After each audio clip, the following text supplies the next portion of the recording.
It's about that time for another In Practopia. Welcome, everybody. I'm here with you again, Kim Ja, and today we have a good lineup of facts, information, and fun. Like we say in Practopia, that people, places, things, Caribbean show.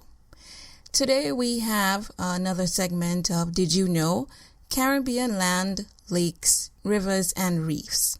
Our featured guest today is Paul Sheppard. He is the international beekeeping trainer, and he's done some great work down in the region, and I'm really happy to bring that to you. We also have another good ode to the Caribbean quote, and of course the announcement of next week's guest. But before we get into the crux of the show, of course we always have those housekeeping matters that I want to get out of the way before we begin. In Practopia is growing in the number of downloads that we're getting every day. I'm very happy about that. Keep the listening going. It's good for us. It's good for our rankings. And of course, you can find In Practopia on the website at www.inpractopia.com, also on iTunes and Stitcher. To get to be able to listen to In Practopia, and I implore you to write reviews. Reviews really is what will make us more popular, make us become a household name. And you can link directly to iTunes and Stitcher on the website. We already have those icon links. Click on them. And of course, like I said before, write a review. Write review, write a review, write a review. I can't say it enough. I can't forget to shout out social media, Twitter and Facebook. The likes are coming, the tweets are coming, the favorites are coming. It's good. In Practopia, I think it's beginning to settle itself, and the more you like it, the more we appreciate the tweets and the forwards on Facebook and the likes that you attach to the fan page and also on my friend page. So, having said that, let's get the show on the road.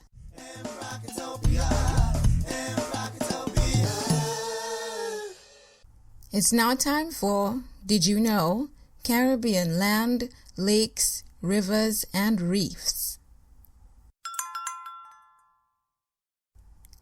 Antigua has 365 beaches, one for each day of the year.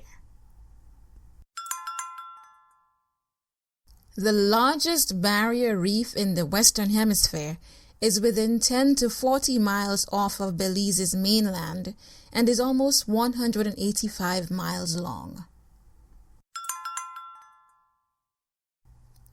Grenada, the Spice Isle, has more spice per square foot than any other place in the world.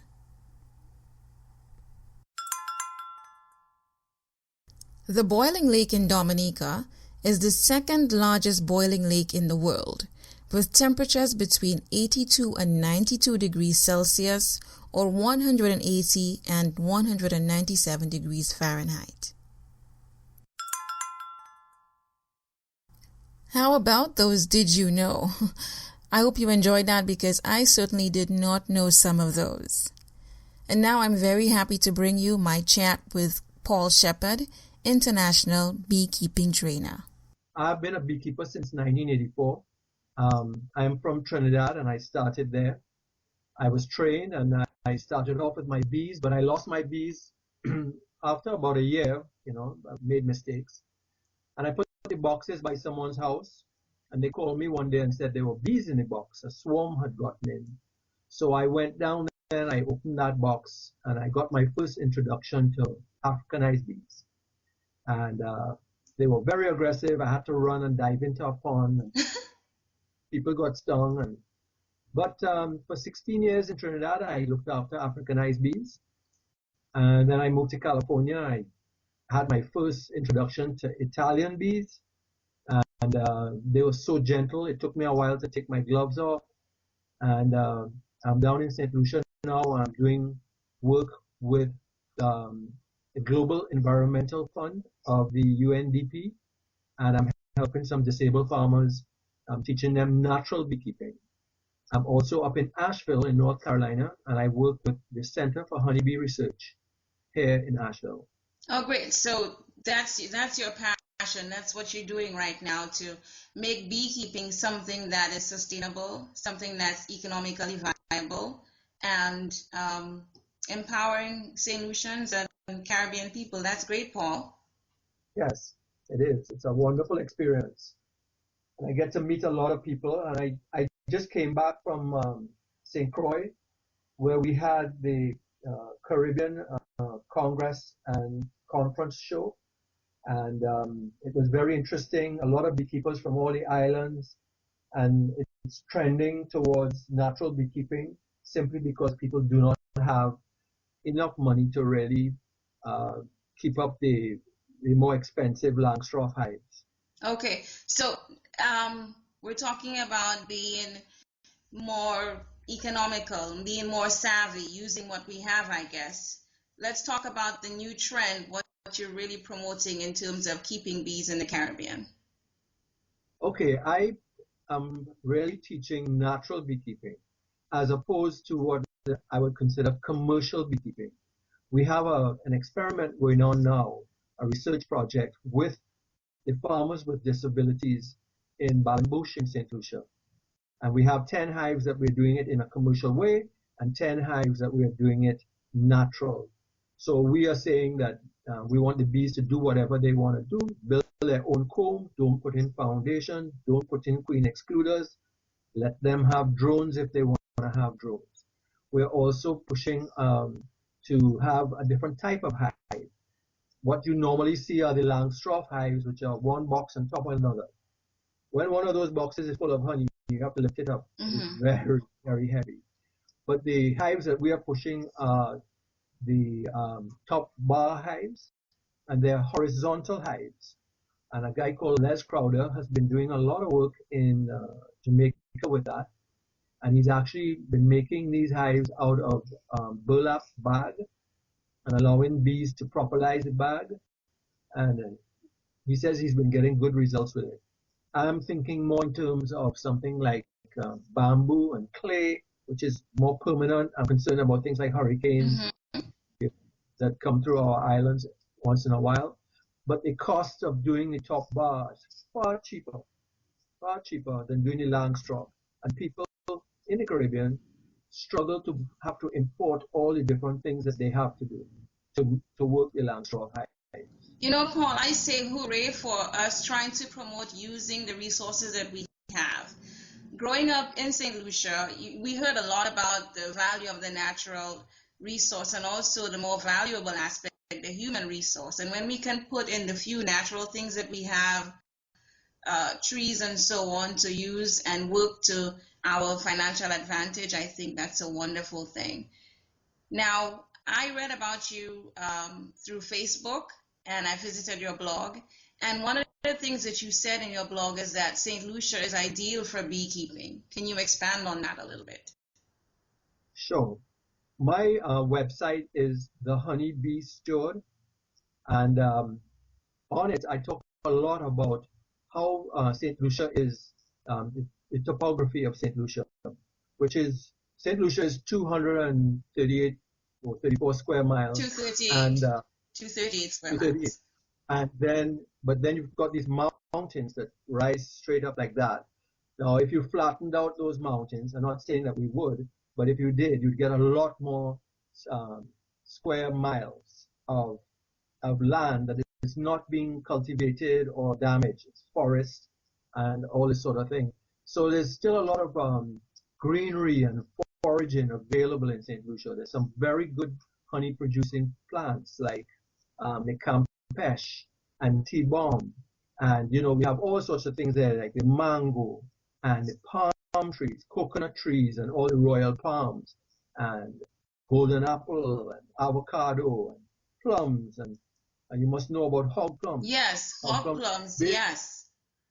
Hog plum is a big honey producer. You know, I remember when I was growing up, we lived in a place called Latok, which is really close to the beach. And there were some huge hog plum trees on the way to the beach. And I think I remember seeing one or two of those beehives hanging down from the trees. So our natural vegetation is already there as a great home for bees. I think that's what you're saying, yes? Yes, I am. I read a report in 2003 from Dennis van Engelsdorf that he is a big and very knowledgeable beekeeper up here and works with the university. I can't remember which one.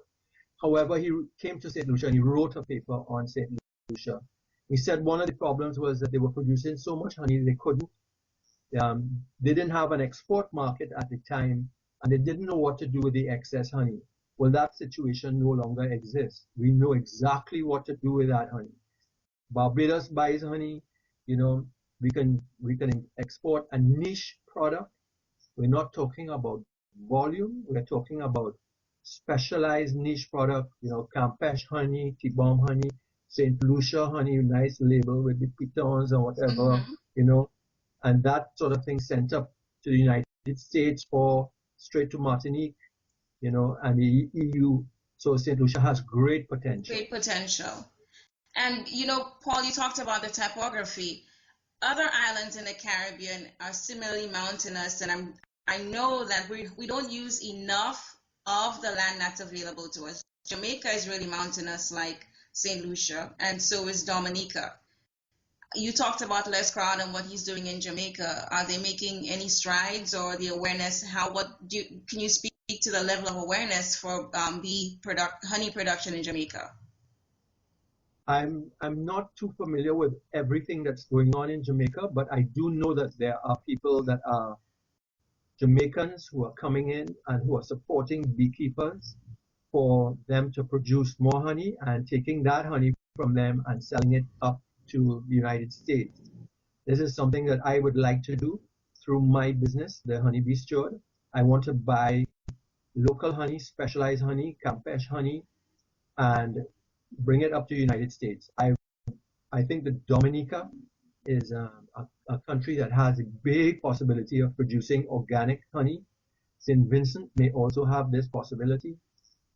St. Lucia, in the heart of the island, yes. I'm not too sure about the outside of the island, but we're definitely doing natural beekeeping, which is more sustainable for bees. You know, we're trying to stay away from the commercial beekeeping, which eventually runs you into trouble. All the problems that they have discovered with bees, colony collapse disorder, there are many different things, pesticides and viruses and pests and all this sort of thing. But one of the problems is beekeepers and how beekeepers actually manage their hives. We're trying to get just honey rather than to have bees that will give us honey. Oh, I see. So how did the recipients respond to some of the training that you did in St. Lucia? Is the excitement level really high? Are they eager to get those things in place? Have they started already? Yeah, well, when we started this research project with the farmers with disabilities in Balenbush, so I told you we set up 2 hives, 2 commercial and 2 natural. In the natural hives, we allow the bees to build their own foundation. In the commercial hives, we put in prefabricated foundation that we bring down from the United States. This is already known to have some chemicals in it. What we have discovered and what the participants in the research project have noted is that the natural bees, the bees being kept naturally, have surged ahead and built a lot more comb and are more healthy and more active, whereas the ones that are being built up in a commercial way, we've already had what we call superseding. The queen, they get rid of the queen that they have and they put in a new queen. So we've had a lot of problems with that. We've actually struggled with 5 hives out of the 10 that are commercial. So we are seeing some things happening, but it's early days. I'm hoping to really introduce this. I'm getting some feedback from some of the more established farmers, that this method is not going to produce honey, but we'll wait and see. So that's what we're trying to show right now. That's what happens in the early stage, especially when you're doing that research and you're getting people introduced to a new thing, and that's definitely going to happen. So how do you see honey production, especially with this niche market or niche area in honey production that what do you see the future looking like for honey production in the Caribbean? Well, I think it's definitely moving in the right direction. obviously there's a lot of support that is required. Getting off this little ledge and moving forward it is going a little slowly right now. But I'd like to tell you that people like yourself who are helping spread this message is a great thing. The government is definitely getting involved. Funding agencies have become involved. This is my second project in St. Lucia. I have trained now over 50 people in St. Lucia in this type of beekeeping, and everyone is surging forward. But of course, there are problems. Beekeeping is an art, and you need to have ongoing training and support. In 2016, we are going to host the Caribbean National Beekeeping Conference in St. Lucia for the first time. And the theme this time will be natural beekeeping, which hasn't been done before, and it's going to be quite interesting. We have people from as far as Suriname and going all the way up the island, St. Croix. So, Paul, let's talk about the land availability or the land usage that is needed for beekeeping. Is it something that you need a whole lot of land for? You need a huge investment to get into the business? Well, as far as buying the boxes, the Landstock boxes, it can be expensive and can cost you, with all your suit and everything, about 1,500 EC dollars, Eastern Caribbean dollars. Divide by 2.7, you'll get what that is in US. Mm-hmm. So anyway, but coming to land, you do not need a big property. You do not need to buy acreage. Bees forage in approximately a 3-mile radius around their apiary. So if you have your hives right here in your yard, which is a little yard that's only about 1,000 square feet, but you have a forest all around you, then the bees are all out there working. And people are interested in beekeeping. The crisis has really been a blessing in a way, because people have become more aware of beekeeping and the need for bees and the pollination aspect of bees. So you can set up your bees in a small yard and still have all the foraging that you want all around you.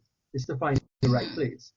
And you had said the Caribbean is ripe for beekeeping. Is that only to do with the topography of some of the islands? Is it a combination of that and the weather for bees? Absolutely. It has a lot to do, I think, with the weather. We have 365 days a year of the basic same temperature. Our real seasons are the wet season and the dry season.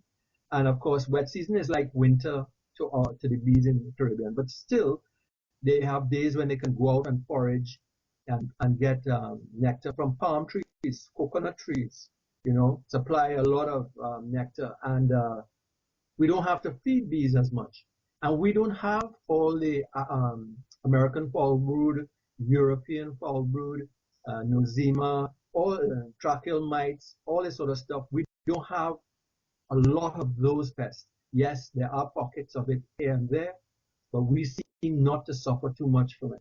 And one of the things that we discovered when we went to this conference in St. Croix was that in the islands, because beekeepers cannot afford all the chemicals that are needed to treat varroa mite, they haven't been using anything, and they have bred mite-resistant bees. At least there are more instances, and we have noted it throughout the island, of beekeepers being able to keep bees without treating them. That's good. Which is a big positive. Oh yeah, I support positive. I definitely do, because it means that people there isn't so much that they have to do extra to get the honey and to get the bees to do their work. Is there a particular type of bee that's being used, or that we import those bees? What strain of bees are we using right now in St. Lucia? St. Lucia has generally what we call the Apis mellifera, which is the Italian bees. Trinidad has now, unfortunately, almost all of it is Africanized bees. I'm not sure about Jamaica. I know for sure in St. Croix is Africanized. Some of the other small islands up there are also Africanized. Africanized bees are something we will have to deal with at some stage. The Africanized bee is definitely a more productive bee and a more resilient bee. But it is so aggressive that you can't have it in your backyard, because you could end up in some real trouble with that, I could tell you. If you go into an Italian hive and it's got honey and a high population and they're very defensive, oh yeah. But still, Yeah, but still, when I worked in Trinidad with the Africanized bees, I had to tape up my gloves. I had to tape up my Mm-hmm. veil. I had to put mosquito netting on my hat so they couldn't get in. Anywhere that they got you, they stung you. They covered your gloves with stingers. They were extreme. Even when you drove up to the site, they'd sting you when you got Wow. out the car.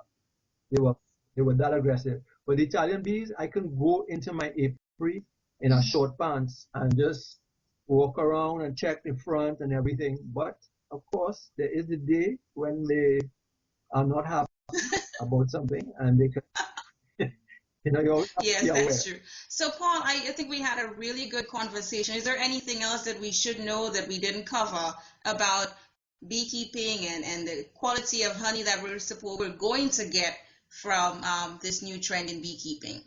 Yes, well, I am hoping to to really investigate the use of the Campeche honey. The Campeche tree has leaves that are shaped like a heart and it bleeds when it gets cut. So we believe that this tree, according to the Chinese who say that you could know a plant by Mm-hmm. seeing how it is, what it does. So this tree seems to have some sort of quality that's good for circulation and the blood and the heart and whatever.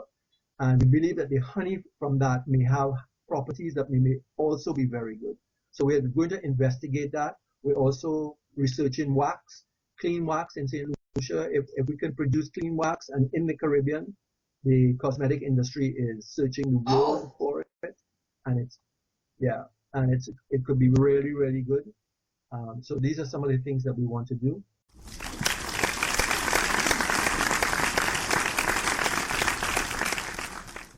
I must say that I loved talking with Paul. He has such passion for beekeeping, and I should say that he's a very lucky man. He lives half of the year in North Carolina and the other half down in St. Lucia. So he is living the best of both worlds, and that is sunshine all year round. Thank you so much, Paul. I really, really appreciate you coming on in Practopia. You can also catch the video version of this interview, the entire interview, and we've also included story notes, extra information that will help you along with the interview. And without further ado, our ode to the Caribbean quote, this one from Derek Walcott. Visual surprise is natural in the Caribbean. It comes with the landscape, and faced with its beauty, the sigh of history dissolves. Well, that's our show.